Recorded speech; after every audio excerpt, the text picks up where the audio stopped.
भगवान शिव बताते हैं, इस संसार में सबसे बड़ा पुण्य क्या है। प्रिय भक्तगण, आज हम आपको एक कथा का श्रवण करा रहे हैं, जो सुनने मात्र से आपके जीवन में सुख, शांति, वैभव और धन की वर्षा होगी। तो चलिए कथा को प्रारंभ करते हैं। ओम नमः शिवाय। भक्तों, आज हम आप सभी को एक बहुत ही दुर्लभ एवं महत्वपूर्ण कथा सुनाते हैं।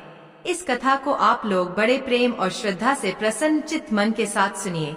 एक दिन की बात है, शाम का समय था। भगवान शिव कैलाश पर्वत पर अपने भजन कीर्तन में मग्न थे और उनके चेहरे पर प्रसन्नता और आनंद झलक रही थी।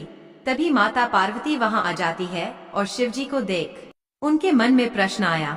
उन्होंने भगवान शिव से पूछे, हे देवों के देव महादेव, ये पूरा संसार और यहाँ तक कि नारायण भी आपका ध्यान करते हैं, परंतु आप किसका भजन करते हैं।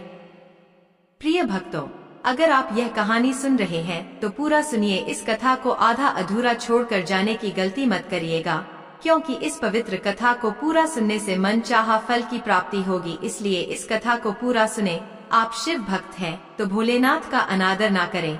इसके बाद माता पार्वती के प्रश्नों को सुनकर भगवान शिव ने कहा, हे पार्वती, आपके मन में आया हुआ प्रश्न बहुत महत्वपूर्ण है, साथ ही लोक कल्याणकारी है।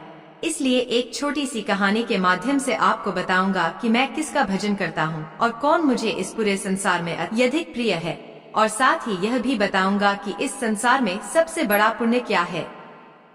भगवान शिव कहते हैं, हे पार्वती, एक राजा बहुत बड़ा प्रजापालक था। हमेशा प्रजा के हित में प्रयत्नशील रहता था। वह इतना कर्मठ था कि अपना सुख, ऐशो आराम सब छोड़कर सारा समय जन कल्याण में ही लगा देता था। यहाँ तक कि जो मोक्ष का साधन है अर्थात भगवत भजन, उसके लिए भी वह समय नहीं निकाल पाता था। एक सुबह राजा वन की तरफ भ्रमण करने के लिए जा रहा था कि उसे एक देव के दर्शन हुए। राजा ने देव को प्रणाम करते हुए उनका अभिनंदन किया और देव के हाथों में एक लंबी चौड़ी पुस्तक देखकर उनसे पूछा, महाराज, आपके हाथ में यह क्या है।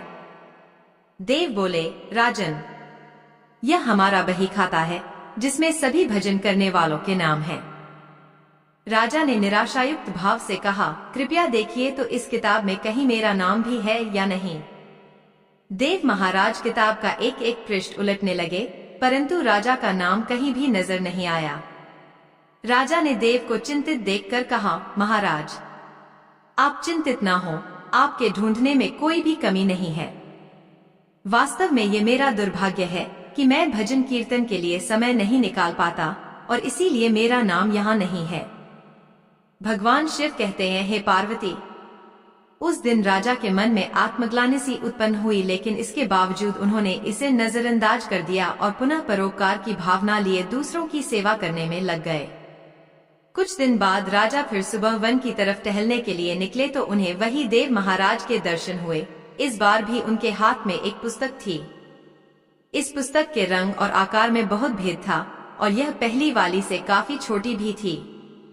राजा ने फिर उन्हें प्रणाम करते हुए पूछा, महाराज, आज कौन सा बही खाता आपने हाथों में लिया हुआ है। देव ने कहा, राजन, आज के बही खाते में उन लोगों का नाम लिखा है जो ईश्वर को सबसे अधिक प्रिय हैं। राजा ने कहा, कितने भाग्यशाली होंगे वे लोग।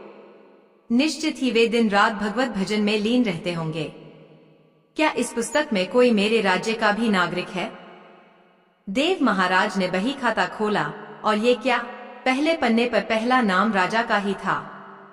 राजा ने आश्चर्यचकित होकर पूछा, महाराज, मेरा नाम इसमें कैसे लिखा हुआ है, मैं तो मंदिर भी कभी कभार ही जाता हूँ।